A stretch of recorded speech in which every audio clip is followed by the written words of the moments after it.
ओम शांति। आज बाबा ने कहा बच्चे, बाबा को जब भी बच्चे याद करते हैं तो बहुत दिल से याद करते हैं। तो बाबा कहता आप बच्चों का याद करना और बाबा का आपके साथ में होना। तो बाबा तो साथ है ही, लेकिन हमें अपने आप को चेक करते रहना है, देखते रहना है कि बाबा किन के पास आएगा, किसके पास बाबा आएगा ना। जो बच्चे आत्मा समझकर बाबा को याद करते होंगे। तो बाबा ने कहा विजय तो तुम्हारा जन्म सिद्ध अधिकार है। आप बाबा को याद करो और बाबा हाजिर ना हो, ऐसा हो नहीं सकता। और अगर नहीं होता है तो कहीं ना कहीं अंदर अपनी चेकिंग करनी है कि मैं आत्मा बाबा के हिसाब से चलती हूँ। तो बाबा से प्यार, जिसको बाबा ने कहा ना कि चेक करो कि हम बाबा को कितना याद करते हैं और कैसी याद। कई बार बाबा हमारे को बताता है कि सताने वाली याद है ना, इतनी तड़पाने वाली याद, रुलाने वाली याद, ऐसी यादें हैं, खो जाने वाली याद, लवलीन हो जाने वाली याद। अगर ऐसी यादें हैं तो बाबा कहता है बाप तो सदा आपके साथ ही है और सदा साथ रहेगा।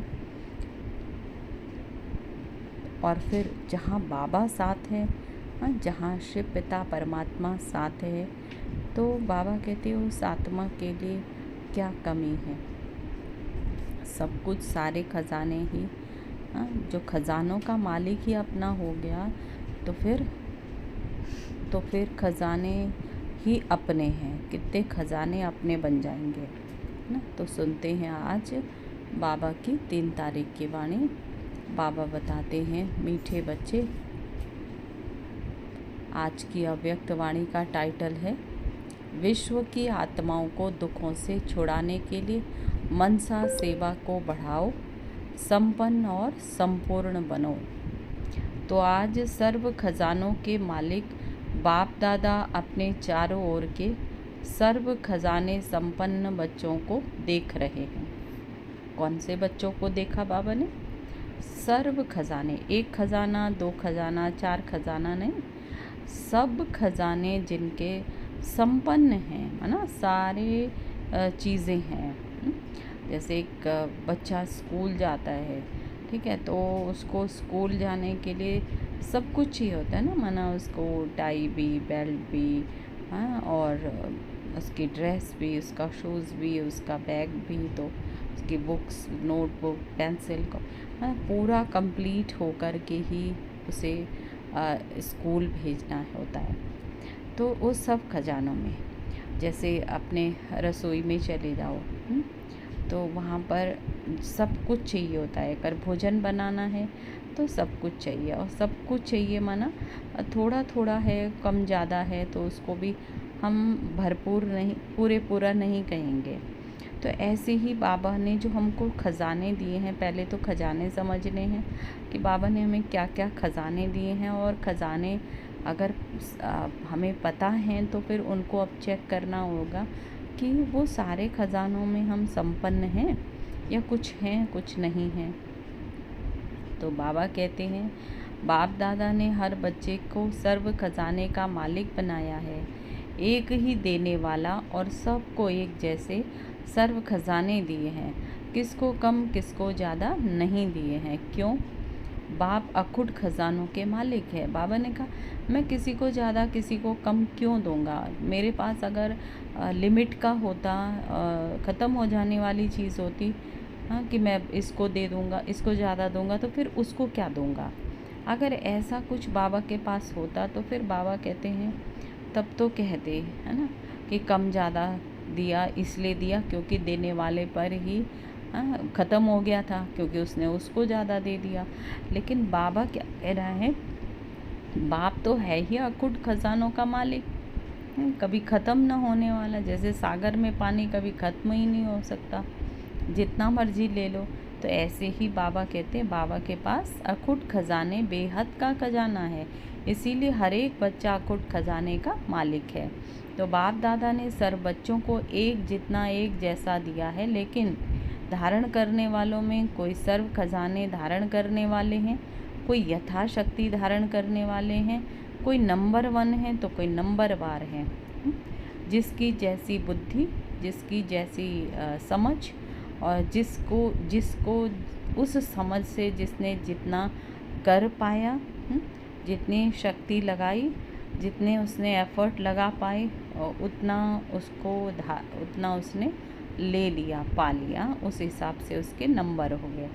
तो जिन्होंने जितना भी धारण किया है, उन्हों के चेहरे से, नयनों से खजाने का नशा स्पष्ट दिखाई देता है। खजाने से भरपूर आत्मा चेहरे से, नयनों से भरपूर दिखाई देती है। अब उसकी निशानी कहाँ से दिखाई देगी कि ये संपन्न है, संपूर्ण है, सब कुछ है इसके पास। तो बाबा ने कहा वो चेहरे से दिखाई देगा, नैनों से दिखाई देगा। जैसे स्थूल खजाना प्राप्त करने वाली आत्मा के चरण से, चेहरे से मालूम पड़ता है। ये तो अविनाशी खजानों का नशा, ये तो अविनाशी खजानों का नशा खुशी स्पष्ट दिखाई देती है। संपन्नता का फकुर बेफिक्र बादशाह बना देता है। जहाँ ईश्वरीय फकुर है वहाँ फिक्र हो नहीं सकता। बेफिक्र बादशाह बेगमपुर के बादशाह बन जाते हैं, है ना। तो बादशाह कब बनेंगे? जब हमें कोई फ़िक्र नहीं होगी।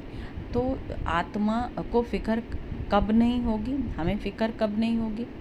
जब एक भी चीज़ हम मतलब उसको दुनिया की किसी भी चीज़ से जितना मतलब उसको हम पकड़ेंगे नहीं, जितना हम दुनिया की चीज़ों को, दुनिया की मतलब बाहर की जितनी भी चीज़ों को हम देखते हैं, और तो मन की संकल्प इच्छा पैदा होती है उसको, चाहे अच्छे के रूप में ही क्यों ना हो, कि लेना तो नहीं है, चाहते तो नहीं है, लेकिन बस अच्छा है, बहुत अच्छा है, तो वो भी एक इच्छा बन जाती है सूक्ष्म में। तो बाबा ने कहा कि जहाँ ऐसी फ़िक्रें हैं तो वहाँ बेफिक्र नहीं बन सकते। तो बादशाह बेगमपुर के बादशाह बन जाते हैं। तो आप सभी ईश्वरीय संपन्नता के खजाने वाले बेफिक्र बादशाह हो ना, बेगमपुर के बादशाह हो। बेगमपुर यानी बेगम यानी कि कोई भी गम नहीं। हाँ, जहाँ कोई गम नहीं, तो गम कहाँ नहीं? अंदर कोई गम नहीं है। तो कोई फ़िक्र है क्या? कोई गम है क्या? क्या होगा, कैसे होगा, इसमें भी फ़िक्र नहीं। त्रिकालदर्शी स्थिति में स्थित रहने वाले जानते हो, जो हो रहा है सब अच्छा, जो होने वाला है वो भी अच्छा।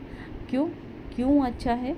सर्वशक्तिमान बाप के साथी हो, और साथ रहने वाले को हर एक को एक नशा है, फ़कुर है कि बाप दादा हमारे दिल में रहते हैं, हम सदा बाप के दिल तख्त पर रहते हैं।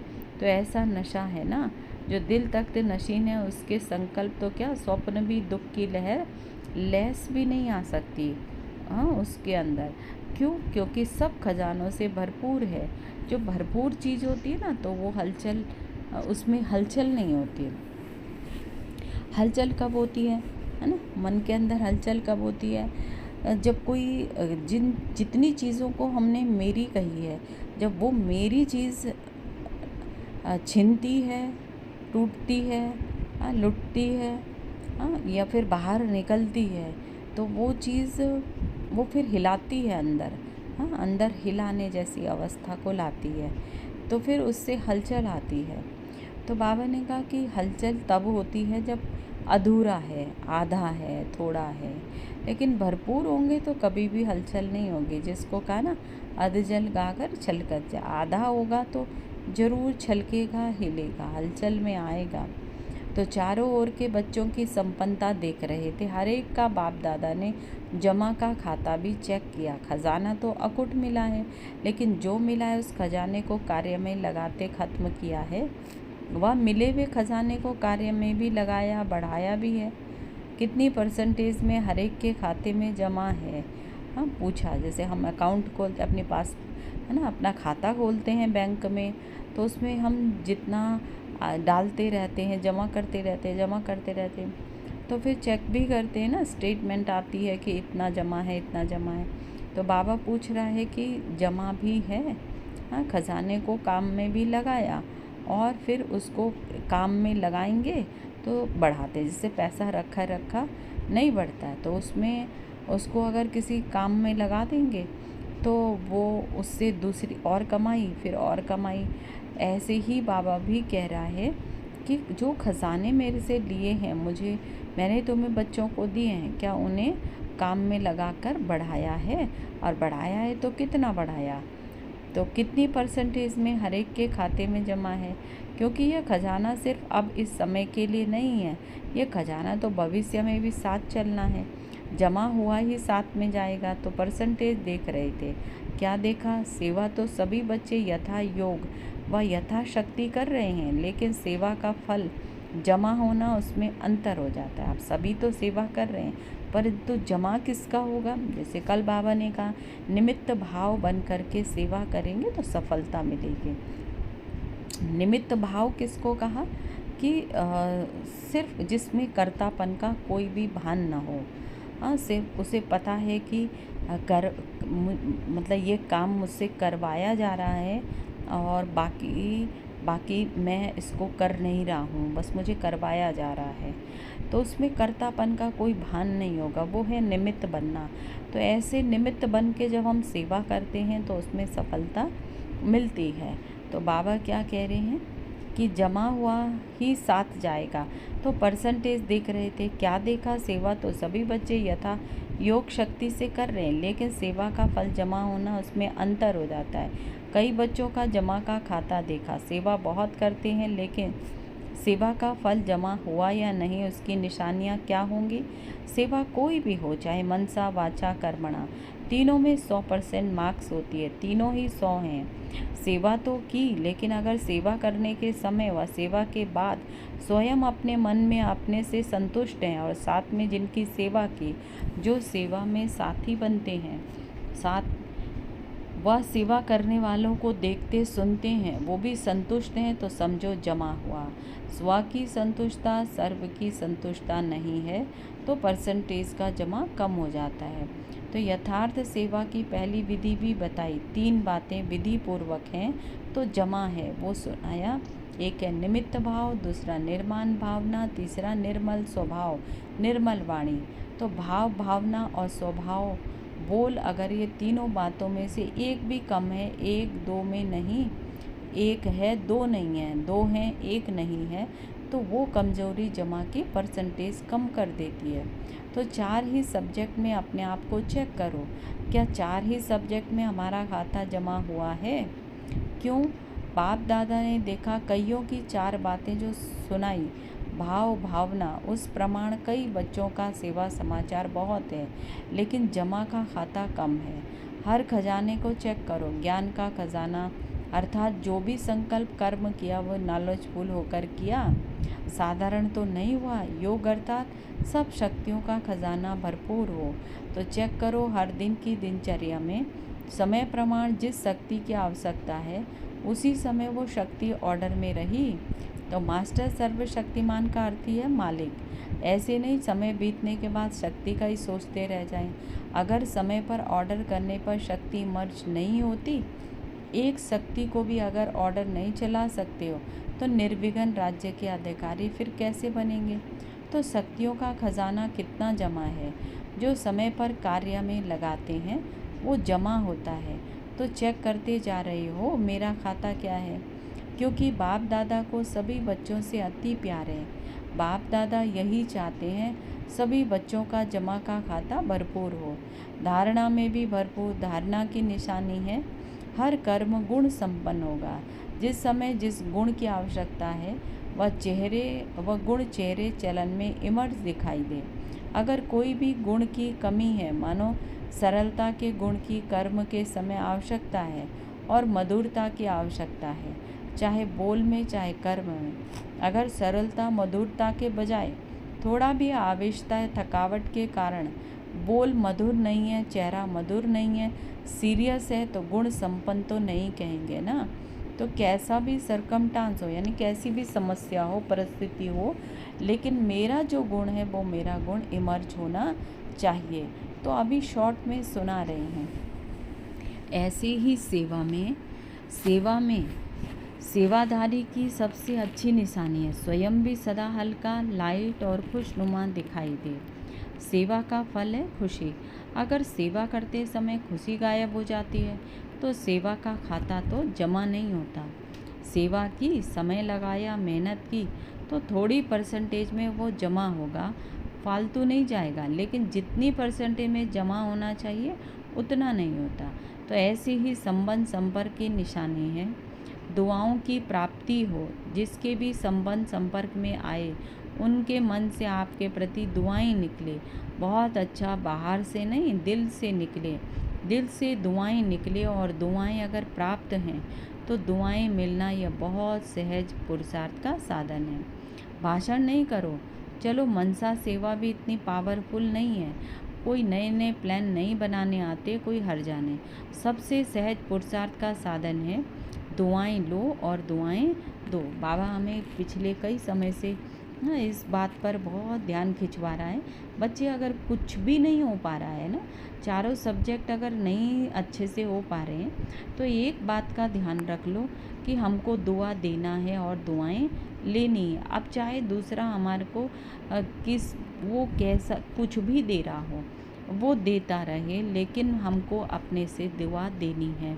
क्यों देनी है? क्योंकि इसका भी साइंस बाबा ने हम सब बच्चों को समझा दिया है कि जो मेरा मन है, वो मेरा मन जो भी काम कर रहा है वो मेरे संस्कार पीछे से बनते जा रहे हैं। और दूसरी बात है ना, दूसरा दुआ देता है, दुआ स्वीकार करता है तो वाह वाह है, क्योंकि अगर वो दुआ स्वीकार करता है तो उसके मन से भी दुआ देने का ही निकलेगा। लेकिन मानो अगर वो हमारी दुआएं कबूल नहीं भी करता है और हमारी दुआ के बाद भी वो बद्दुआ ही देता है या कुछ कुछ ही कहता है, तो भी बाबा ने कहा कि मैं तो आत्मा हूँ ना, आत्मा को ये सब कुछ होता ही नहीं है। माना ये सब, ये फीलिंग, ये बुरा, ये गुस्सा, ये जो हम देहभान में आना, ये सब जो है आत्मा का नहीं है। लेकिन हम अगर आत्मा हैं तो ये सब कुछ हमें नहीं होगा, बल्कि दुआ ही निकलेगी। तो ऐसे बाप दादा कई बच्चों के मन के संकल्प को रीड करते हैं। कई बच्चे समय अनुसार, सरकमस्टांस अनुसार कहते हैं। अगर कोई खराब काम करता है तो उसको दुआ कैसे दें? हाँ, उस पर तो क्रोध आता है ना, तो दुआ कैसे देंगे? तो फिर क्रोध के बाल बच्चे भी तो बहुत हैं, लेकिन उसने खराब काम किया, वो खराब है। आपने ठीक समझा कि ये खराब है। एक निर्णय तो अच्छा किया, समझा अच्छा है, अच्छा, लेकिन एक होता है समझना, दूसरा होता है उसके खराब काम, खराब बातों को अपने दिल में समाना। तो समझना और समाना फ़र्क है ना दोनों में, कि समझना अलग बात है, समाना माना मैंने अंदर रख ली वो बात। अब जो चीज़ अंदर चली गई तो वो तो आत्मा में स्पेस बनाएगी, अपनी जगह बनाएगी। तो जब जिस चीज़ ने स्पेस ले लिया, यानी जिस चीज़ ने, जिस बात ने जगह बना ली आत्मा के अंदर, मन के अंदर, तो फिर वो तो वहाँ बाबा कैसे बैठेगा, वहाँ बाबा की याद कैसे आ सकती है? वो तो बात बैठी हुई है।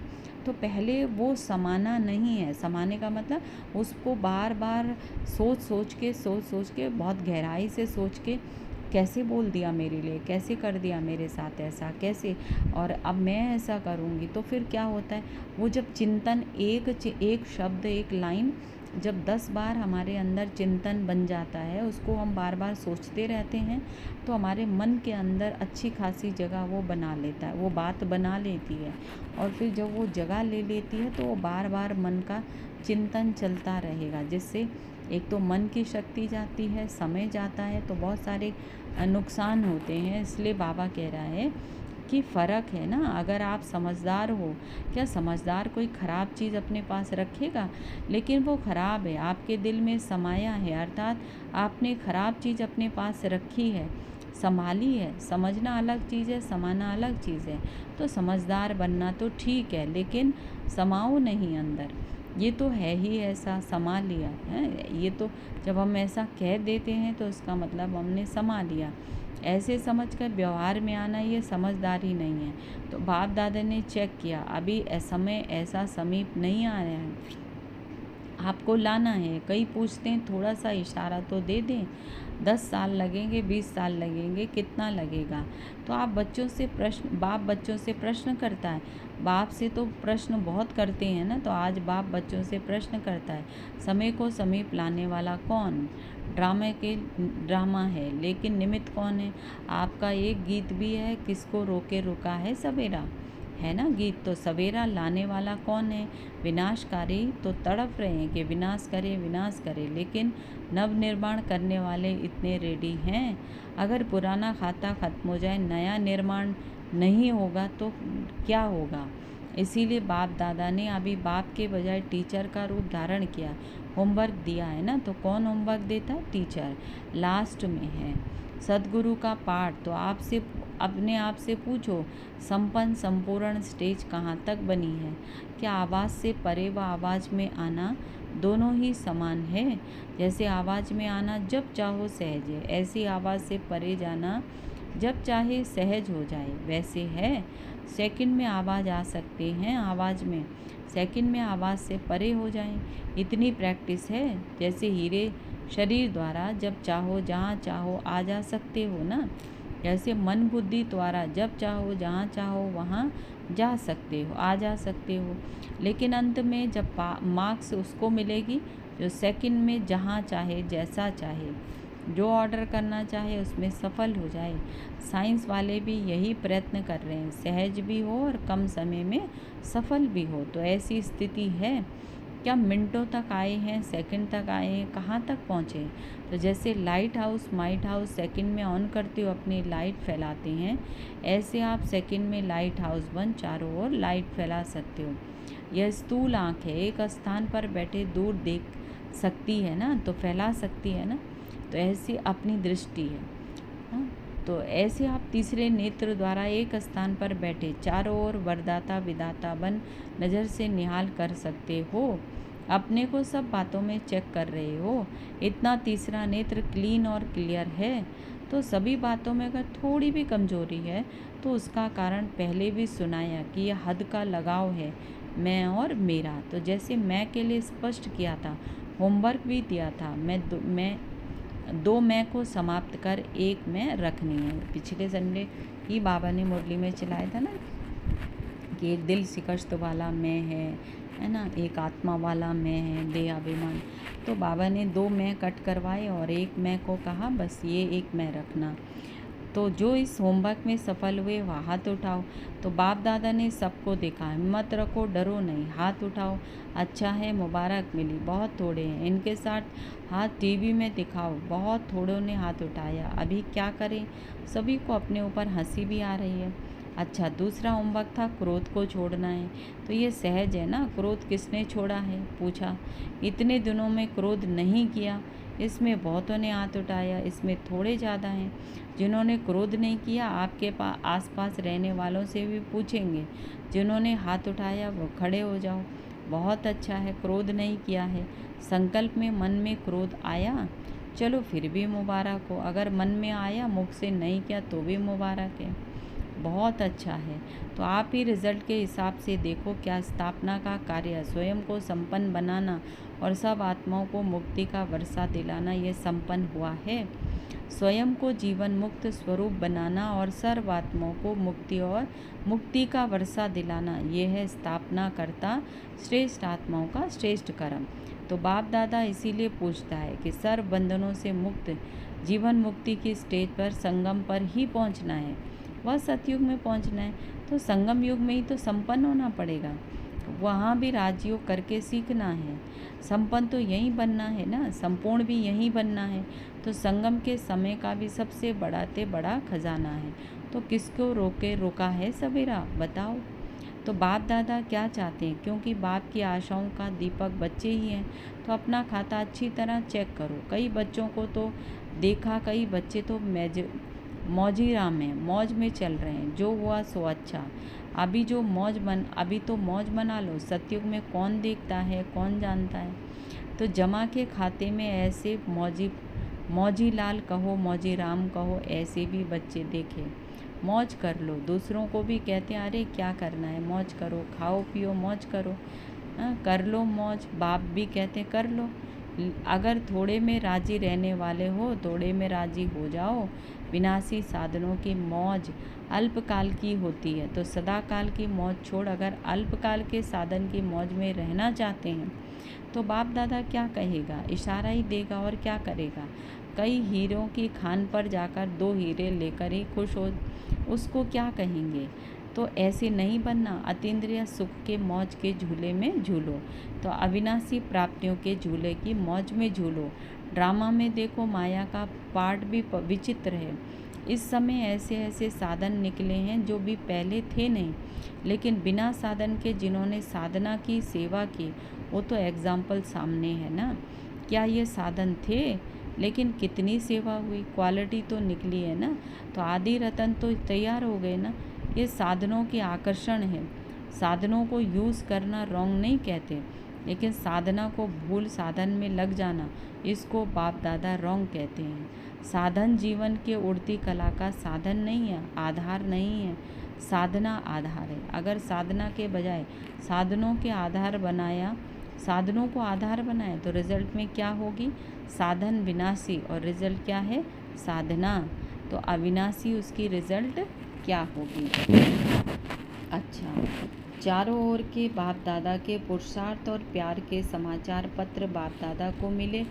बाप दादा बच्चों का उमंग उत्साह देखकर यह करेंगे यह समाचार सुन बहुत खुश होते हैं। अभी सिर्फ जो हिम्मत रखी, उमंग उत्साह रखा, उसको बार बार अटेंशन दे, प्रैक्टिकल में लाना, यही सभी बच्चों के प्रति बाप दादा के दिल की दुआएं और सभी चारों ओर के संकल्प, बोल और कर्म में संबंध संपर्क में संपन्न बनने वाले श्रेष्ठ आत्माओं को सदा स्वदर्शन करने वाले सुदर्शन चक्रधारी बच्चों को सदा दृढ़ संकल्प द्वारा माया जीत बन बाप के आगे स्वयं को प्रत्यक्ष करने वाले और विश्व के आगे बाप को प्रत्यक्ष करने वाले सर्विसेबल नॉलेजफुल सक्सेसफुल बच्चों को बाप दादा का याद प्यार और दिल से पदम पदम गुणा दुआएं हो। नमस्ते नमस्ते। मीठे प्यारे बाबा का दिल से शुक्रिया बाबा, शुक्रिया। वरदान है आज का, सच्चे साफ दिल के आधार से नंबर 1 लेने वाले दिलाराम पसंद भव। दिलाराम बाप को अच्छी दिल वाले बच्चे ही पसंद हैं।